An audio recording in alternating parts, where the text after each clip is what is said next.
미국 주식 세금은 자동으로 끝나는 게 아닙니다. VOO, QQQ 같은 미국 지수 ETF도 미국 주식과 똑같이 적용됩니다.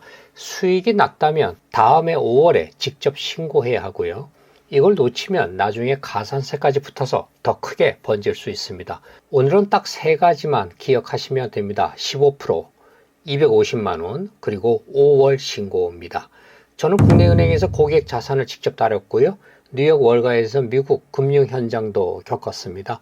그리고 지금은 20년 넘게 대학에서 금융경제를 강의하는 여운봉 교수입니다. 미국 주식이나 미국 ETF 하시는 분들 이런 고민 한 번쯤 있으시죠? 배당이나 분배금이 들어왔는데 왜 이렇게 적지? 라고 생각하시는 분들이 계세요. 또 ETF는 주식이랑 세금이 다르다던데 뭐가 맞는 거지? 여기서 헷갈리십니다. 그래서 오늘은 딱 3개만 기억하시면 됩니다. 첫째, 배당과 분배금은 15%가 핵심입니다. 둘째, 매도해서 생긴 차익은 250만원 공제가 핵심입니다. 셋째, 해외 주식이든 해외 ETF든 다음해 5월에 신고가 핵심입니다. 미국 지수 ETF는 쉽게 말해서 주식을 한 바구니에 담아놓은 상품입니다. 예를 들어 SPY, SPY는 S&P 500 바구니고요. QQQ는 나스닥 100 바구니라고 보시면 됩니다. 그래서 한국에서의 세금도 큰 흐름은요, 해외 주식 과세 방식을 따라갑니다. 그런데 해외 직투를 통해서 돈이 들어오는 길은 딱 2가지입니다. 첫째, 배당이죠. ETF는 분배금이고요. 둘째, 팔아서 남기는 차익으로 들어오는 돈이 또 있습니다. 이 2가지는 세금 계산 방식이 완전히 다릅니다. 그래서 여기서부터는 헷갈리기 시작합니다. 먼저 배당과 분배금부터 보겠습니다. 개별 주식은 배당이라고 부르고요. ETF는 같은 성격이지만 이름만 분배금이라고 부릅니다. 용어가 좀 달라서 어렵게 느껴질 뿐 핵심은 이렇게 잡으시면 됩니다. 2개 다 현금이 들어오는 소득이다. 이렇게 보시면 됩니다. 우리나라 세금 관점에서는 미국 주식 배당이든 또 미국 ETF 분배금이든 큰 틀에서는 배당 소득 흐름으로 보시면 됩니다. 그러면 이런 질문이 나오죠. 미국에서 세금을 떼고 들어오는데 한국 세무서는 그걸 어떻게 합니까? 이렇게 물으시는데요. 핵심은 이겁니다. 여러분의 국내 증권사 계좌로 배당이나 분배금을 받으시면 증권사가 그 지급 내역을 정리해서 국세청에 제출합니다. 이게 바로 다음해 5월에 뜨는 종합소득세 자료에 반영되는 구조입니다. 그리고 이 자료 제출 기한이 보통 다음해 2월 말입니다. 그리고 배당 분배금 세금은 이렇게 이해하시면 됩니다. 미국에서 15% 원천 징수로 먼저 떼고요. 국내에 들어오면 14% 세율을 비교해서 추가로 더 떼거나 추가로 안 떼는 식으로 정리되고 있습니다. 다만 여기서 딱 한 가지 예외 경계선이 있습니다. 이자 플러스 배당 같은 금융소득이 연간 2천만 원을 넘으면 다른 소득과 합쳐서 5월에 종합과세로 따로 신고해야 할 수 있습니다. 이제 2번째 길입니다. 배당 분배금이 아니라 여러분이 팔아서 남긴 매매 차익이 있으시죠? 이건 배당이 아니라 해외 주식 양도세로 들어갑니다. 그래서 다음해 5월에 신고를 하셔야 되는 거고요. 여기서 팁 하나 드립니다. 요즘은 증권사에서 양도세 신고 대행을 무료로 해주는 곳이 아주 많아졌습니다. 다만 이건 신고서 작성 제출을 도와주는 거지 세금 납부까지 대신해 주는 건 아닙니다. 5월에 납부할 세금이 나오면 입금은 본인이 직접 하셔야 합니다. 그리고 증권사를 만약에 여러 군데 쓰셨다면 각 증권사에서 거래 내역을 직접 받아서 한 증권사라 모아서 신고하셔야 합니다. 신고 대행 신청 시기와 제출 방법에 대해서는 증권사 앱을 보시면 안내되어 있습니다. 자, 마지막 한 줄입니다. 양도세는 내 계좌별이 아니고 내 이름 기준입니다. 그래서 여러 계좌 손익을 합쳐서 계산한다는 점 꼭 기억하시고요. 상세 절차는 이렇게 생각하시면 됩니다. 첫 번째는 거래가 가장 많고 주력으로 쓰시고 있는 증권사 한 곳을 정합니다. 그 다음에는 나머지 거래하는 증권사 앱에서 해외 주식 양도세 계산 내역 PDF 파일인데요. 이거를 다운로드 합니다. 그 다음에 신고 대행을 맡길 증권사 앱에서 양도소득세 대행 신고 신청 화면에 들어가셔서 다른 증권사에서 받은 PDF 파일을 업로드합니다. 그리고 나면 대행 증권사가 여러분이 제출한 자료를 합산해서 여러분 이름으로 국세청에 신고하게 됩니다. 여기서 주의할 점은 여러분이 만약 3개의 증권사를 거래했다면 각각의 증권사에 각각 따로 대행 신고를 신청하시면 안 됩니다. 같은 사람의 양도세가 중복 신고될 수가 있기 때문에 나중에 정정하는데 상당한 피로감이 커질 수 있습니다. 여기서 핵심 숫자는 15%입니다. 그래서 배당이나 분배금이 들어올 때 생각보다 적게 들어왔다는 느낌이 드는 겁니다. 그리고 W8 벤이라고 하는 거 보셨을 겁니다. 한마디로 저는 미국 사람이 아닙니다를 미리 등록을 해 놓는 거고요. 한미조세협약에 따라서 원천세율 15%를 적용받는 절차라고 이해하시면 됩니다. 요즘은 대부분 계좌 개설 때 증권사 앱에서 비대면으로 처리해주고 있습니다. 그러면 이런 질문이 딱 나옵니다. 미국에서 15% 떼고 들어왔는데 한국에서 또 세금 떼나요? 이렇게 물어보시는데요. 원칙부터 말씀드리면 한국은 배당 분배금을 배당 소득으로 봅니다. 그런데 미국 주식이나 미국 ETF 배당은 보통 미국에서 15%를 먼저 원천 징수하죠. 여기서 핵심은 이겁니다. 한국의 배당 원천세는 지방세를 제외하고 나면 14%인데요.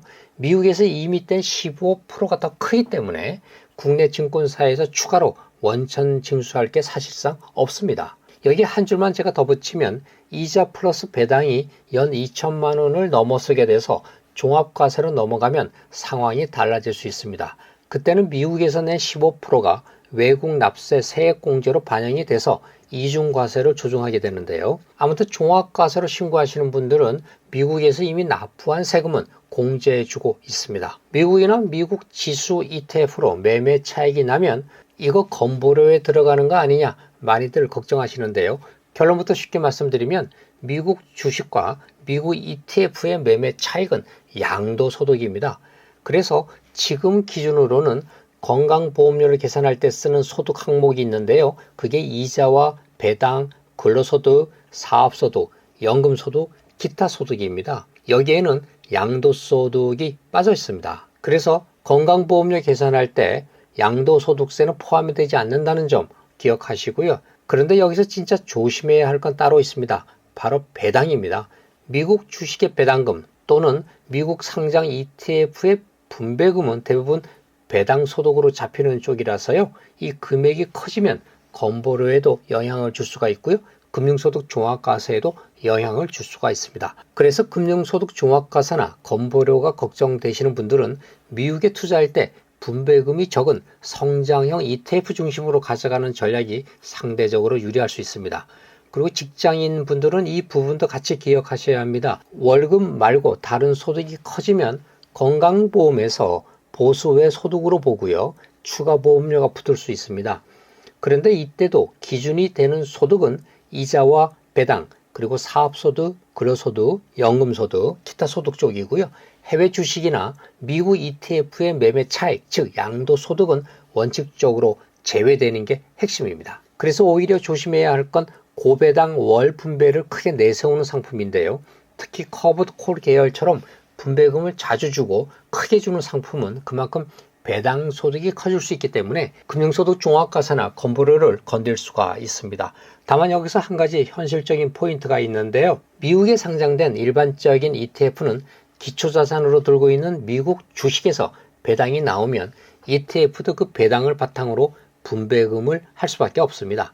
그러니까 성장형 ETF라고 해도 분배금이 아예 0원이 될 수는 없습니다. 그래도 고배당이나 월분배 상품이 아니라면 보통 분배금 규모는 크게 걱정할 수준이 아닌 경우가 많습니다. 하지만 투자금이 큰 분들은 혹시 모를 건보료 산정에 대비해서 분배금이나 배당 내역을 매년 꼭 체크해두는 습관이 정말 중요합니다. 그리고 50대 이후에는 꼭 한 번씩 점검해야 하는 기준선이 있습니다. 바로 이자와 배당 같은 금융소득이 1년에 2천만 원이 넘는지 체크하셔야 됩니다.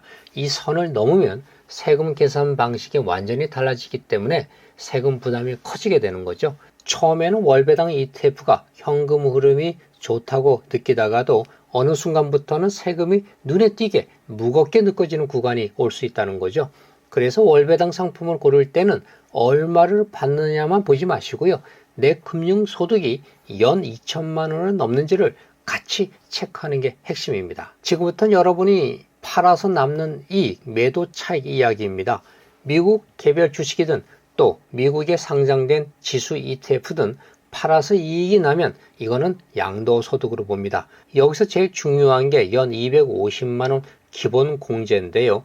1년 동안 내가 해외 주식이나 해외 ETF를 사고 팔아서 생긴 이익과 손실을 전부 합산, 즉 손익통산을 한 뒤에 그 합계 이익이 250만 원까지는 비과세로 빼주고요. 남는 금액에만 세금이 붙습니다. 이때 붙는 세율은요, 많은 분들이 22%로 기억하시는데 그게 맞습니다. 양도소득세 20%에다가 지방소득세가 더 붙어서 최종 22%를 납부하게 되는 거죠.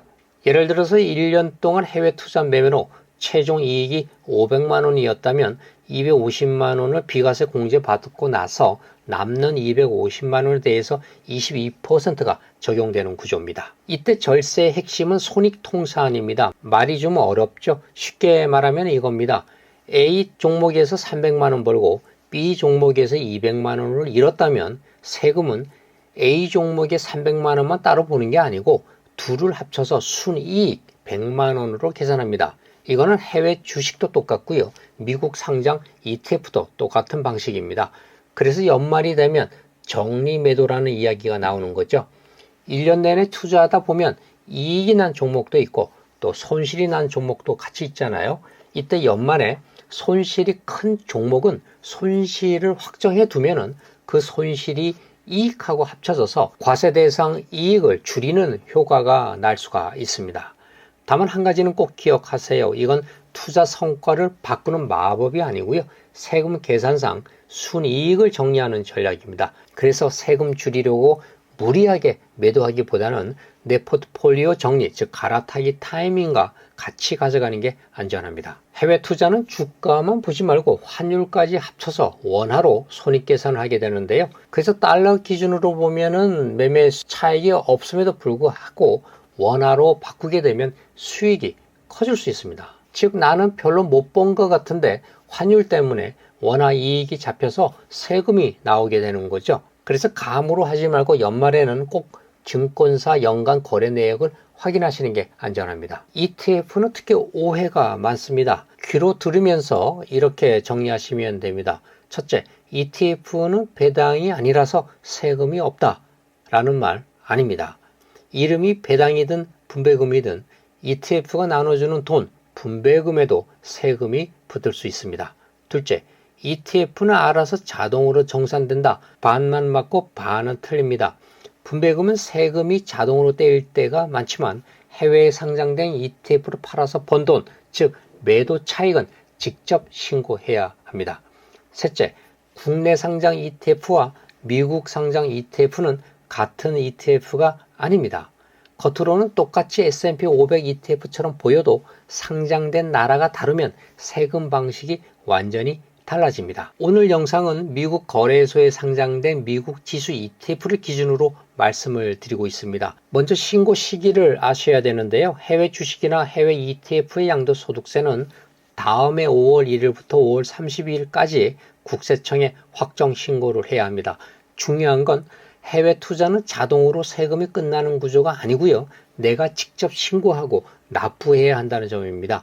그래서 많은 분들이 5월에 이걸 내가 해야 했어? 라고 놓치기 쉽고요. 5월에 멘붕 피하시려면 미리 준비물 5가지만 챙겨 두십시오. 첫째, 증권사별 해외 주식이나 해외 ETF의 연간 거래 내역서를 발급받아서 확인하시기 바랍니다. 둘째, 연간 손익 요약 자료를 보시고 내가 얼마를 벌었고 얼마를 손해봤는지도 확인하시고요. 세 번째, 매매 수수료와 같이 필요경비 자료도 챙기시기 바랍니다. 네 번째, 내가 배당이나 분배금을 얼마 받았는지 그 내역을 체크하시기 바랍니다. 다섯 번째, 내가 증권사를 한 개를 쓰는지 아니면 여러 개를 쓰는지 체크하시기 바랍니다. 이 5개만 모아두시면 5월달이 훨씬 편해지십니다. 많은 분들의 가장 흔한 실수를 제가 짚어드리겠습니다. 증권사를 여러 개 쓰시고도 한 곳의 증권사 자료만 가지고 신고하는 경우가 정말 많습니다. 실무에서 보면 반복되는 실수가 딱 세 가지인데요. 첫째는 5월에 내가 직접 신고해야 한다는 사실 자체를 모르시는 분들이 많으시고요. 둘째는 손실이 있음에도 불구하고 신고를 안 해서 이익과 손실을 합산하는 손익통상 기회를 그냥 날리시는 분들도 계십니다. 셋째, 여러 증권사의 거래 내역을 한데 모아서 합산하지 않는 분들도 많으시고요. 그래서 해외 주식이나 해외 ETF는 증권사별로 따로 보는 게 아니고요. 내 전체 거래를 합쳐서 신고해야 합니다. 오늘 결론입니다. 미국 주식이든 미국 지수 ETF든 배당 분배금은 15%가 핵심입니다. 그리고 팔아서 번 돈, 즉 양도 차익은 연 250만 원까지 공제가 핵심이고요.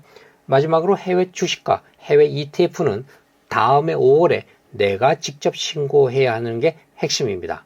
마지막으로 체크리스트 3개만 확인하고 끝내겠습니다. 첫째, 나는 배당 분배금을 1년 합계로 얼마 받았는지 안다. 둘째, 나는 해외 주식, 해외 ETF의 손익을 연간 거래 내역으로 확인했다. 셋째, 나는 5월 신고 기간을 달력에 이미 넣어놨다. 오늘 영상이 도움이 되셨다면 구독과 좋아요로 응원 부탁드립니다. 지금까지 월가 출신 금융을 읽어주는 남자 여운봉 교수입니다. 감사합니다.